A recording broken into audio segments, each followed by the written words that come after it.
अस्सलाम वालेकुम, मैं हूं शजन अजीज। राउंड अप में आपको खुशामदीद। नाजरीन, पाक भारत कशीदगी के बाद पाकिस्तान ने सफारती महाज संभाल लिया है। साबिक वजीर खारजा बिलावल भुट्टो की जेर सदारत एक सफारती टीम तश्कील देने के बाद अब वजीर आजम शहबाज शरीफ खुद मैदान में आए हैं। वजीर आजम शहबाज शरीफ इन दिनों तुर्की के दौरे पर है। Field marshal general Asim Munir भी उनके साथ हैं। कल उनकी तुर्क सदर से भी मुलाकात हुई। वजीर आजम ऑफिस से जारी बयान के मुताबिक मुलाकात के दौरान वजीर आजम ने दोनों ममालिक के दरमियान बरादराना ताल्लुकात की मजबूती पर जोर देते हुए जनूबी एशिया में हालिया पेशरफ के दौरान पाकिस्तान की गैर मुतजलजल हमायत पर तुर्क हुकूमत और अवाम का शुक्रिया अदा किया। मुलाकात में इक्तिसादी ताउन पर भी बातचीत हुई। दूसरी तरफ भारत की बलूचिस्तान में रियासती दहशतगर्दी जारी है। मैदान जंग में पाकिस्तान से शिकस्त खाने के बाद अब भारत ने मासूम बच्चों को निशाना बनाना शुरू कर दिया है।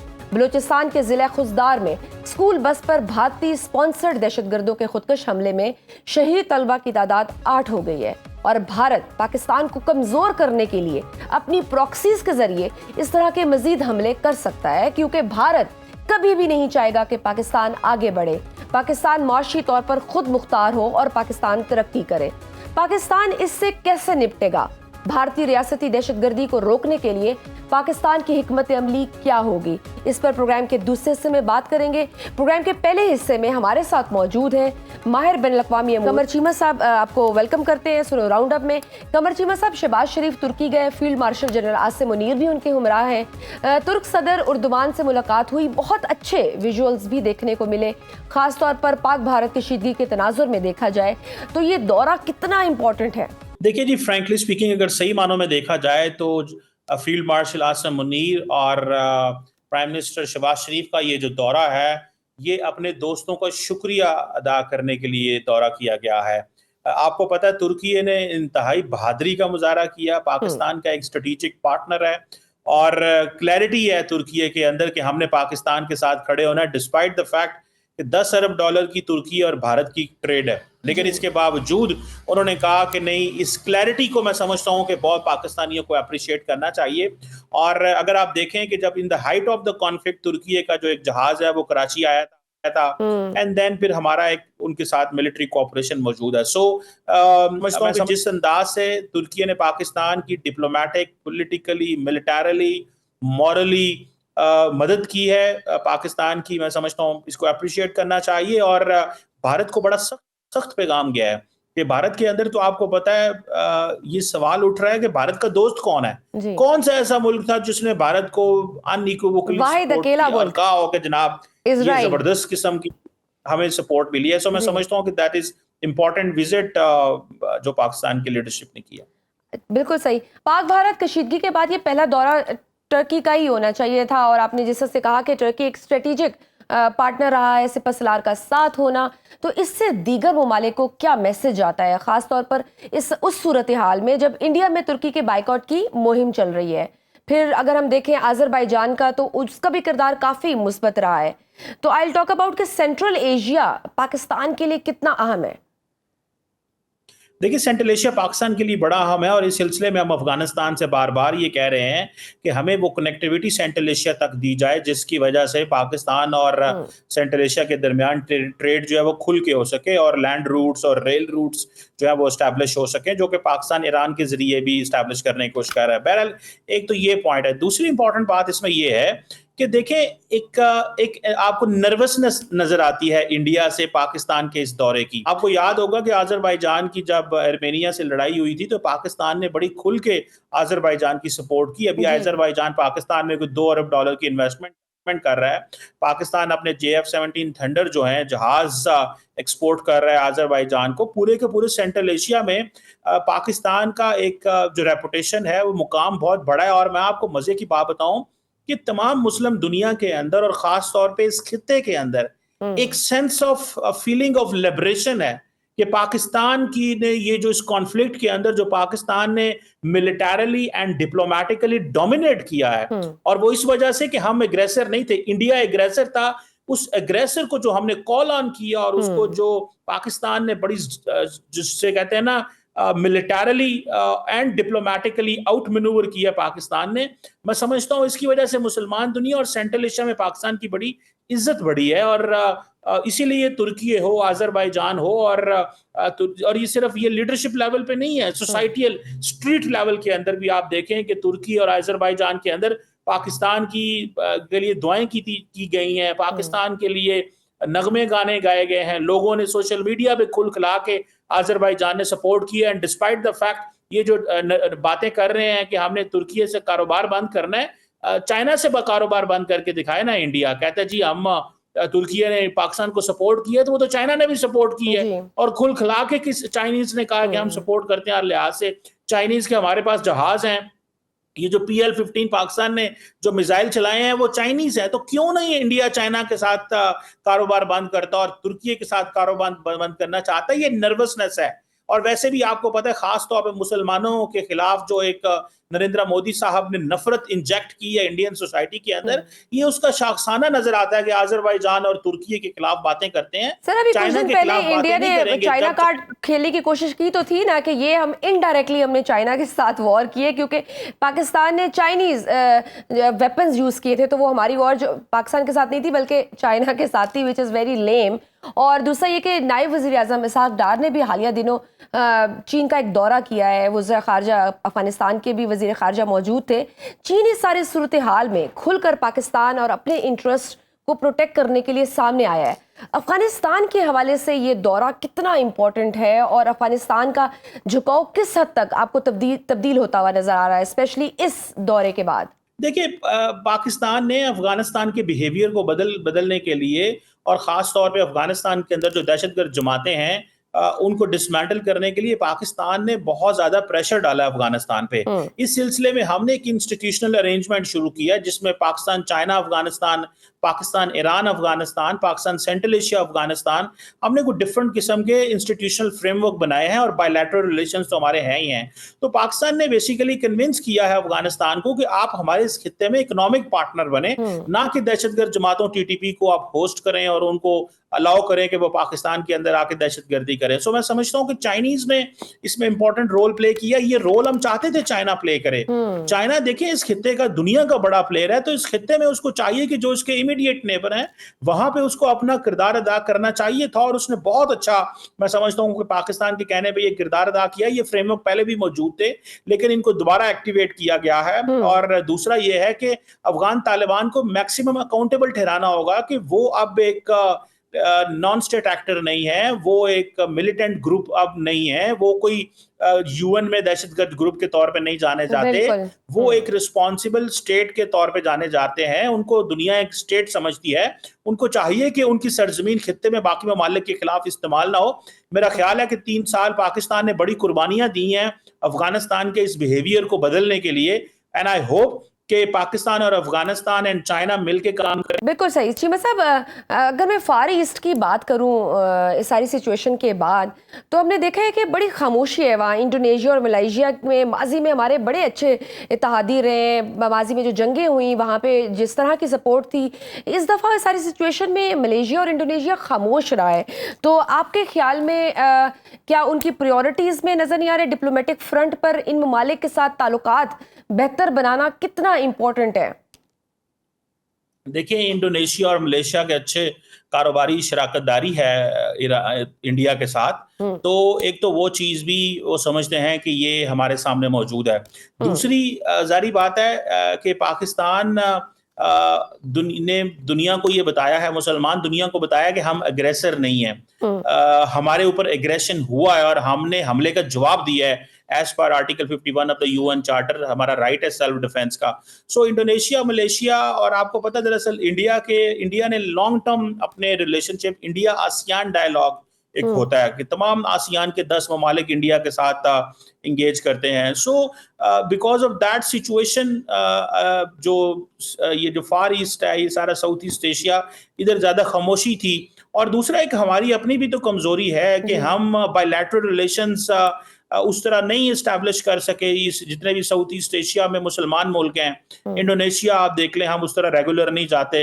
मलेशिया के साथ हमारा है लेकिन उसको ज़्यादा करने की ज़रूरत है। फिर उसके बाद ब्रुनेई दारुस्सलाम है, उसके साथ ज़्यादा करने की ज़रूरत है। सो बहुत कुछ करने की ज़रूरत है हमें। हमें पर्सनली भी अपने स्ट्रेटेजिक एंड बायलैटरल इन्वेस्टमेंट इस खित्ते में ज़्यादा करने की ज़रूरत है।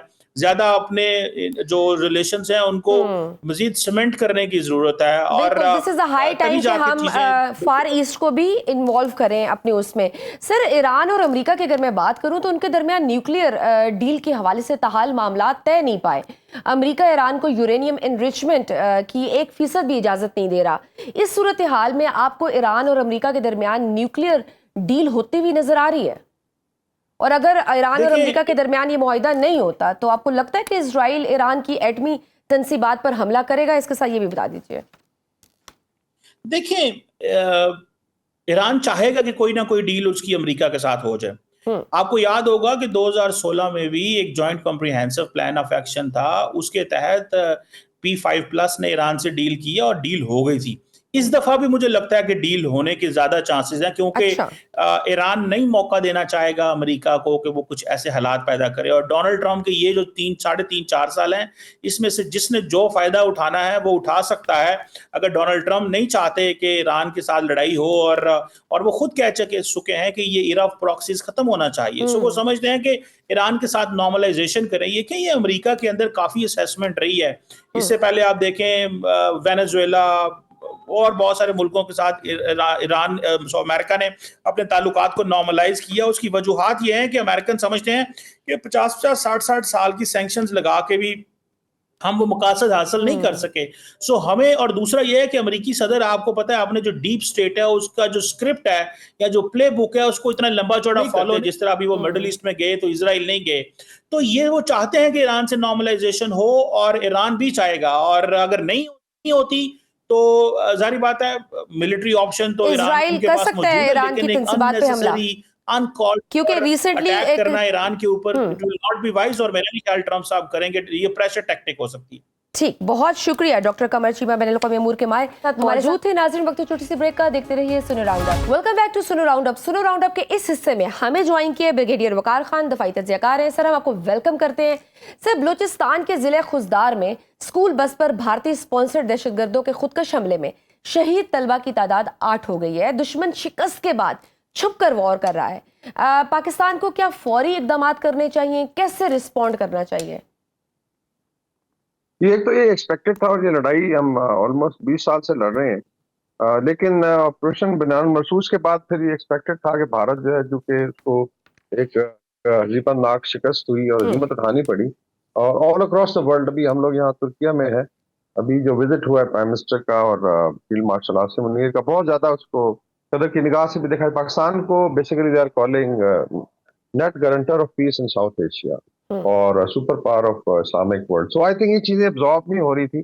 और आपको याद है मोदी ने कहा कि ऑपरेशन सिंदूर जो है वो कंटिन्यू कर रहा है, तो वो इसी फॉर्म में कंटिन्यू करेगा। लेकिन मेरे ख्याल में पाकिस्तान अभी 5 fronts I think they are already fighting, जिसमें एक तो मिलिट्री है, चाहे वो इंटरनल है, ईस्टर्न बॉर्डर हो या वेस्टर्न बॉर्डर हो। किसी हद तक चाइना में अभी बर्फ पिघली है, जहाँ पे अफगान एक्टिंग फॉरेन मिनिस्टर थे, सागदार साहब थे, और चाइनीज फॉरेन मिनिस्टर थे। तो वहाँ एक अच्छी शुरुआत हुई है सीपैक एक्सटेंड की। तो एक तो आई थिंक जो बेस है उस वक्त बना हुआ, mainly sponsored by India, Afghanistan है। तो अगर ये चीजें आगे चलती हैं तो एक तो जो बेस है उनका, आई थिंक उसको न्यूट्रलाइज करने में आसानी होगी।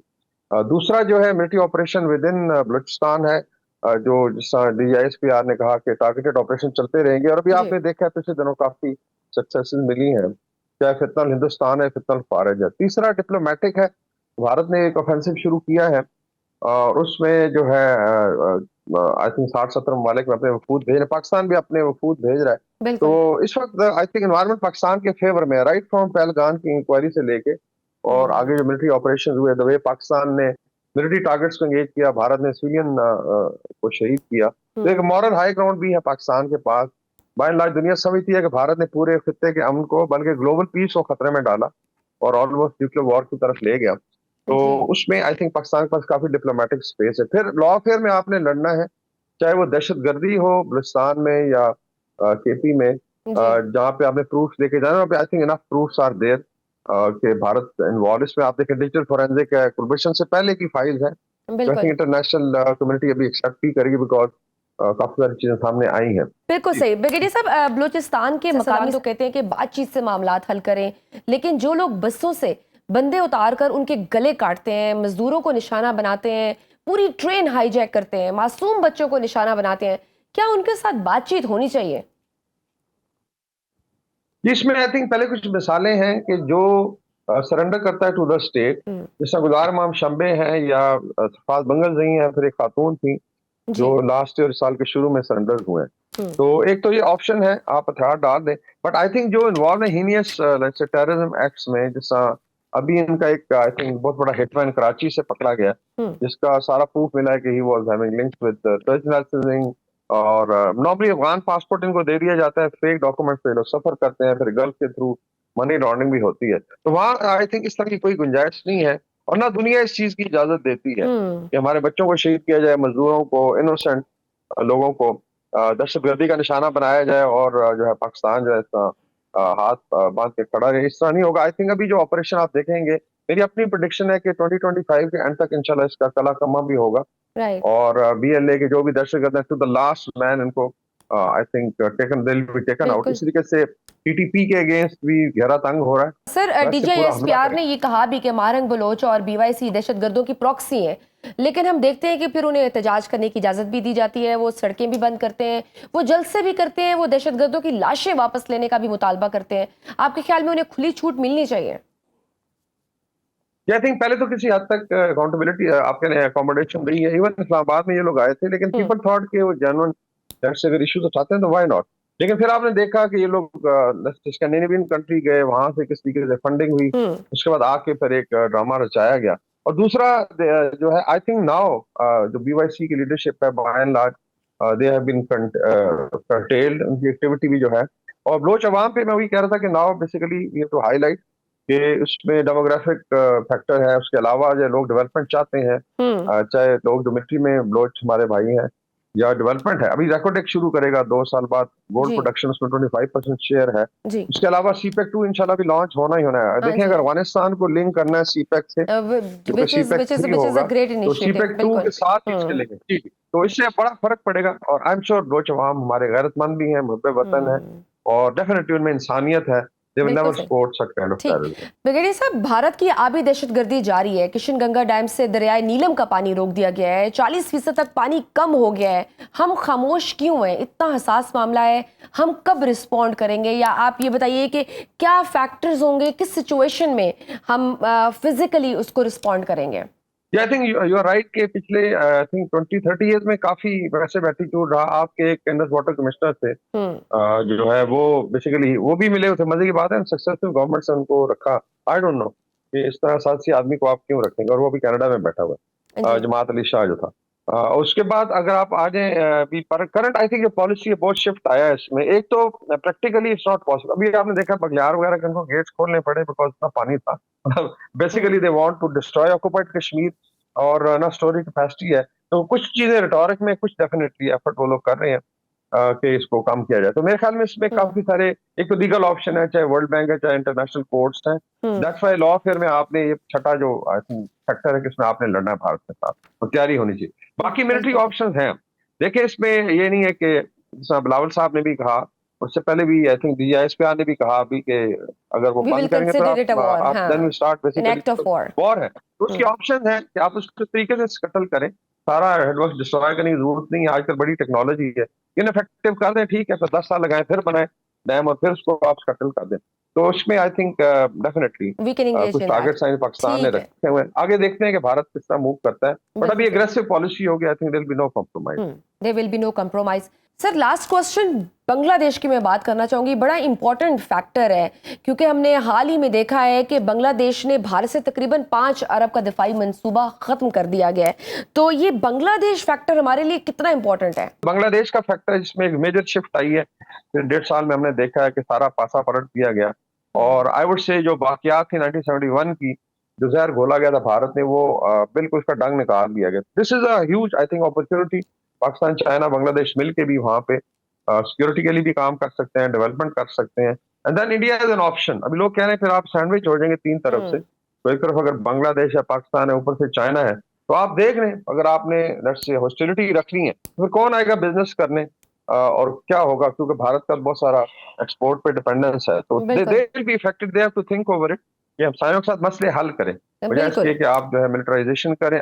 परपेचुअल स्टेट ऑफ हॉस्टिलिटी में भारत का ज्यादा नुकसान है, बिल्कुल ठीक। बिकॉज उसमें उनके डेफिनेटली स्टेक्स भी हायर है, और टूरिज्म है या इंडस्ट्री है, एविएशन, अभी आप देख लें कितना ज्यादा नुकसान हुआ, बिलियंस ऑफ डॉलर ऐसा ही है, की ऐसा ही एयरलाइंस है, को, बिल्कुल जब ठीक। आपने बहुत बेसिकली शुक्रिया एयर स्पेस बंद किए ब्रिगेडियर तो वकार खान हमारे साथ मौजूद थे।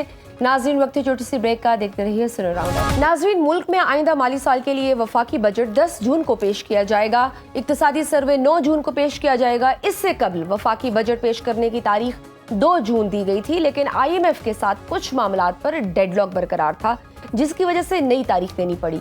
डेडलॉक क्या था? पाकिस्तान टैक्स हदफ क्यों हासिल नहीं कर सका?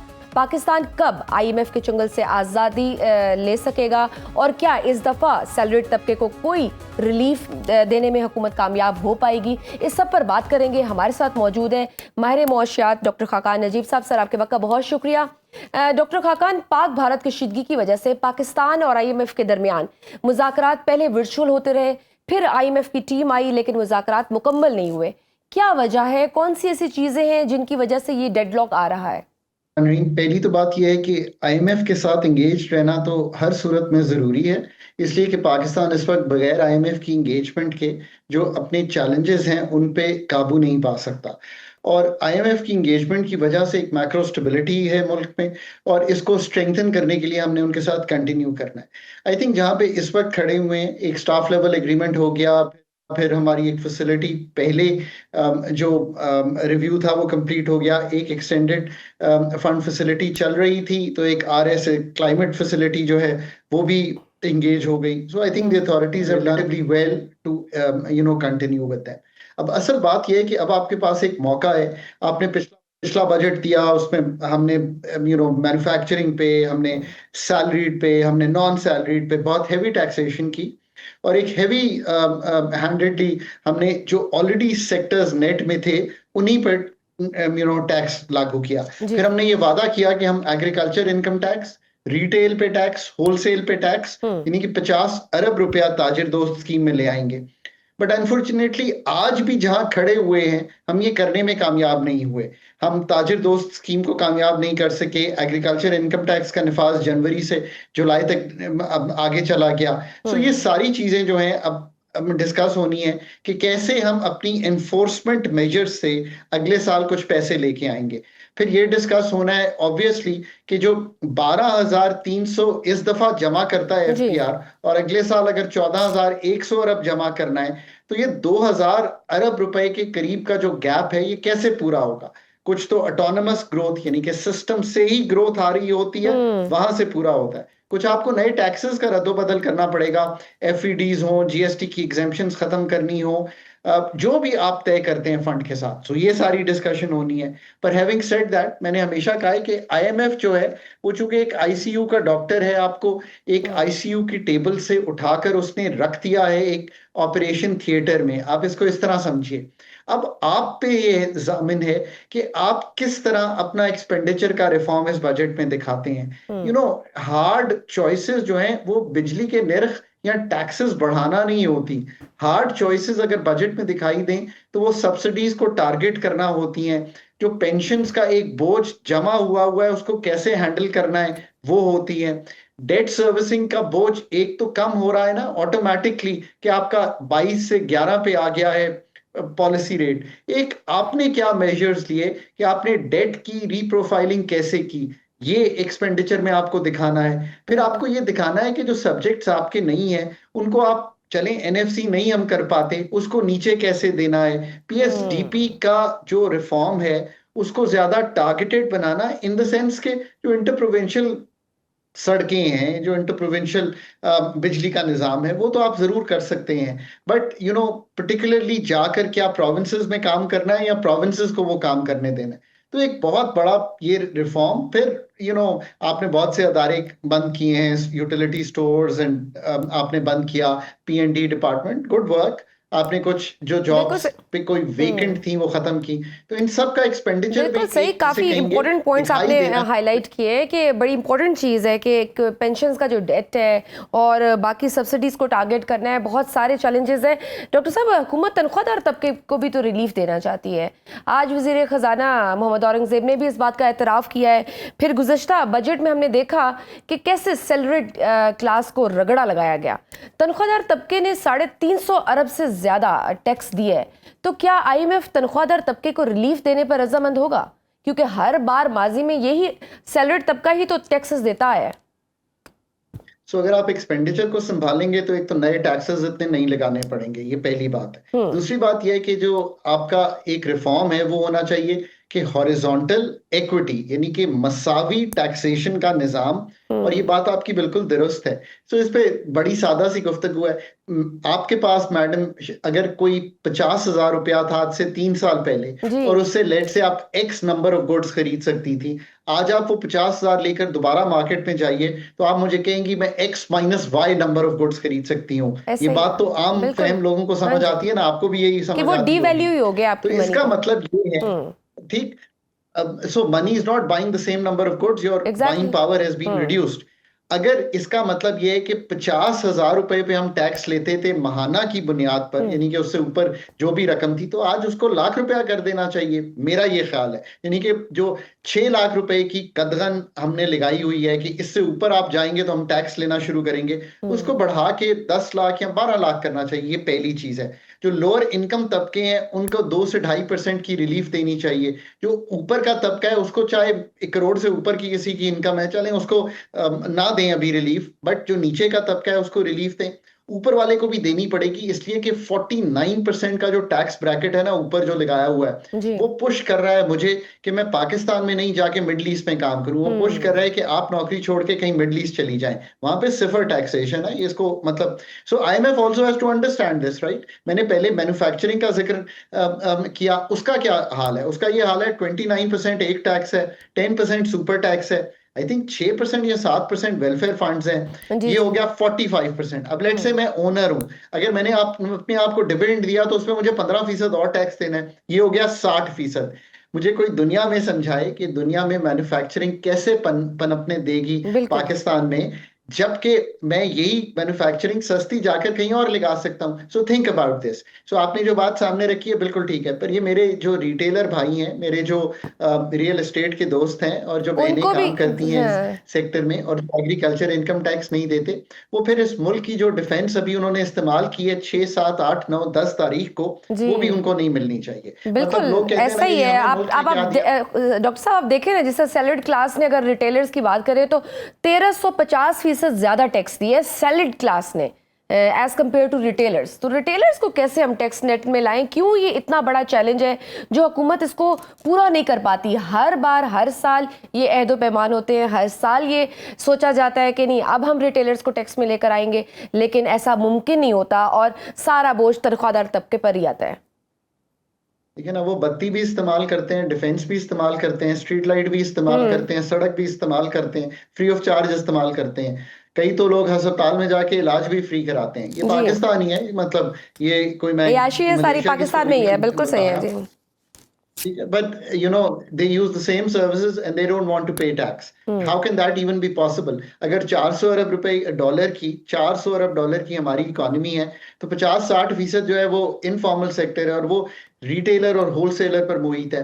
पर इसमें हमारी भी कोताही है ना। किसी को पता है कि कितनी नंबर ऑफ शॉप्स हैं अकबरी मंडी में? मैं दावे से कहता हूं कि कोई हमें नहीं बता सकता। कितनी जुड़िया बाजार में शॉप्स हैं, कितनी बड़ी अल्फी की मार्केट है। सो आप देखिए ना, एक तो rate of the government executive ने एस्टैब्लिश करनी है, पहली बात। दूसरी पॉलिटिक्स या जो पॉलिटिकल फोर्सेस हैं उन्होंने ये तय करना है इकट्ठे बैठकर कि यार ये काम होना ही होना है, चाहे वो हमारी कॉन्स्टिट्यूएंसी है या नहीं है। और तीसरा खुद इनको ये सोचना है कि जो पॉलिसी फ्रेमवर्क ताजिर दोस्त का बना, अगर वो नहीं कामयाब हुआ तो पॉलिसी फ्रेमवर्क में कोई कमजोरी है, तो इसका मतलब है वो तो कॉम्पिटेंस लेवल है हमारी अथॉरिटीज का टू डिलीवर ऑन दिस। और चौथी बात, इनको खुद सोचना है कि अगर इस मुल्क में ये कारोबार करके इतने बड़े हुए हैं और आज तक इनफॉर्मल सेक्टर में रहे हैं और इनडायरेक्ट टैक्सेशन से गुजारा करते रहे हैं, तो ये सिलसिला अब नहीं चलना चाहिए। अगर हम डिफेंस में इतनी डेप्थ दिखा सकते हैं तो अपने मुल्क के रिटेलर्स को सड़कों पर आने से रोक कर फोर्स नहीं कर सकते कि वो टैक्स दें।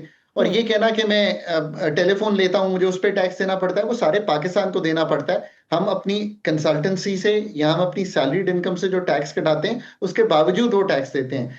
जब आप वो टैक्स देंगे जाकर तब मसावी निजाम बनेगा, तो इनडायरेक्ट टैक्सेशन से निकलेंगे। बिल्कुल डॉक्टर साहब, अभी आपने ताजर दो स्कीम का जिक्र जो किया है, आपको ये रियलाइजेशन है एफबीआर को, क्योंकि बड़े बड़े दावे किए गए थे लेकिन उस पर काफ़ी मसाइल आए। हमने देखा कि सिर्फ 4 मिलियन रुपए जमा किए जा सके हैं, जबकि उनके मुकाबले में अगर तनख्वाहदार तबके की बात करें तो वो 437 अरब रुपए का टैक्स अदा कर चुके हैं।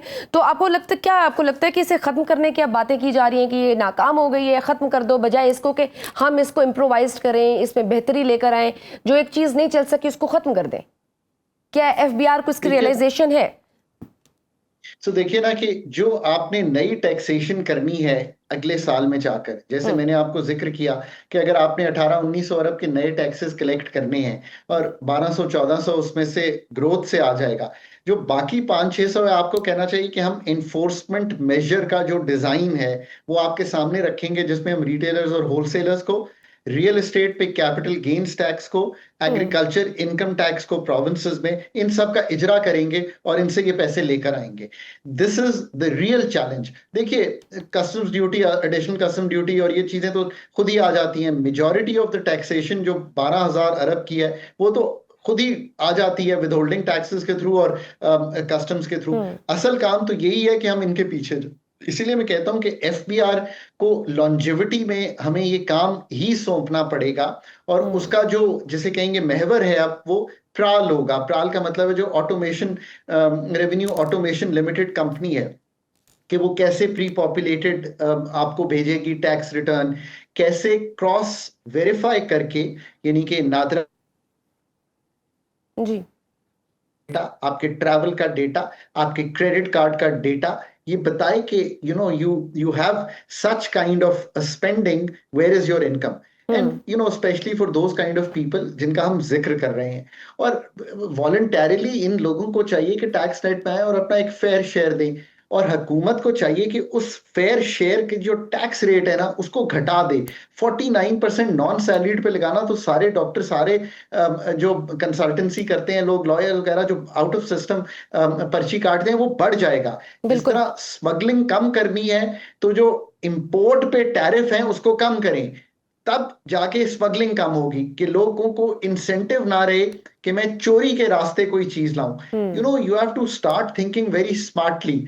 That is the kind of policy framework जो हम इस बजट में देखना चाहते हैं। I don't think ये बजट एक run of the mill budget हो सकता है। बहुत अच्छी स्पेस है in terms of macro stability, बहुत अच्छी स्पेस है दुनिया को दिखाने के लिए कि हम एक रिस्पॉन्सिबल नेशन तो हैं when it comes to countries defense, but हम एक रिस्पॉन्सिबल नेशन तब भी बन सकते हैं कि हम अपने लोगों से जो ड्यू टैक्सेशन है वो करें और टैक्स के निजाम को मसावी, सिंपल, आसान और लोअर स्लैब्स में लाएं और गुड फॉर ग्रोथ बनाएं। सबसे ज्यादा ये काम हम इसलिए नहीं कर रहा कि मैं आपसे टैक्स लेना चाहता हूं, मैं चाहता ये हूं कि टैक्स के निजाम में इतना मसावीपन आ जाए कि हम टैक्स वो सबके लिए एग्जैक्टली सारी ब्रैकेट उसमें, सारे ब्रैकेट उसमें शामिल हो जाए। लेकिन आपको लगता है जैसे एफबीआर 6-6 अरब की गाड़ियों के प्रपोजल तैयार करती है लेकिन टैक्स इकट्ठा नहीं हो सकता, सो यू थिंक कि ये जो आप हर माह 100 अरब से ज्यादा का एवरेज टैक्स शॉर्टफॉल होता है, ये रियलाइजेशन है एफबीआर के पास, वो होमवर्क इतना है या होमवर्क में कहीं कमी है उनके? देखें, एक तो ये कि ओवरऑल पब्लिक सेक्टर में, this is my generic comment, I been part of the public sector, मेरी अंडरस्टैंडिंग है कि जो कॉम्पिटेंस का लेवल है वो बहुत बेहतर करने की जरूरत है। इसमें कोई दो आरा नहीं हो सकती। और हमने पब्लिक सेक्टर में सारी डिपेंडेंसी डाल दिया है कि शायद मल्टीलैटरल्स आकर पाकिस्तान में पाकिस्तान के जो मसाइल हैं एनर्जी सेक्टर के, एफबीआर के, प्राइवेटाइजेशन के, ये ठीक कर देंगे। ऐसा कतई तौर पे नहीं होगा। वो आपको एक लाइफ लाइन तो दे सकते हैं, बट ये जो डॉक्टर्स ने सर्जरी करनी है ना, वो आपको लोकल डॉक्टर्स लाने पड़ेंगे अगर आप ये सर्जरी कराना चाहते हैं। हम अभी तक शायद इस जिसे कहेंगे मोड में नहीं आए हैं कि हम लोकल डॉक्टर्स को सर्जरी करने की इजाजत दें। जब भी किसी मुल्क ने तरक्की की है तो उनके लोकल डॉक्टर्स ने ये सर्जरी की है, मल्टीलैटरल्स फ्रॉम द आउटसाइड एक स्टेक होल्डर जरूर बन सकते हैं। जी। पहली तो ये बात है। दूसरी बात ये कि हमें लॉन्जेविटी देनी है in the officers that we post at FPR, अगर आप जुजियात में जाना चाहें। तीसरी, ऑब्वियसली डिजिटलाइजेशन का जो निज़ाम है, क्रॉस जो हमारा डेटे को लाकर जैसे परम्यूटेशन कहते हैं डेटे की करनी है, वो सारा निज़ाम बिल्ड करना है। अब ये ओवर द टाइम पीरियड हम ये काम चूंकि आउटसोर्स थिंकिंग से चला रहे हैं तो ये सिस्टम में बिल्ड नहीं हुआ है। अब वो मौका है, एक क्या हमें स्टेबिलिटी है, स्ट्रक्चरल हम ये काम रिफॉर्म्स भी करेंगे। करने की जरूरत है एफबीआर में भी। सर, एनएफसी अवार्ड को भी डीपोलिटिसाइज करने और उसमें टेक्नोक्रेट्स शामिल करने और फिर उसे रिवाइज करने की भी खबरें आती हैं, आपके ख्याल में ऐसा होना चाहिए? जी देखिए, एनएफसी अवार्ड को आपको रीथिंक इसलिए करना पड़ेगा। एक तो पहले प्री एनएफसी, लोग एनएफसी को कहते हैं रिव्यू करें, मैं कहता हूँ no, there is some work you need to do pre NFC.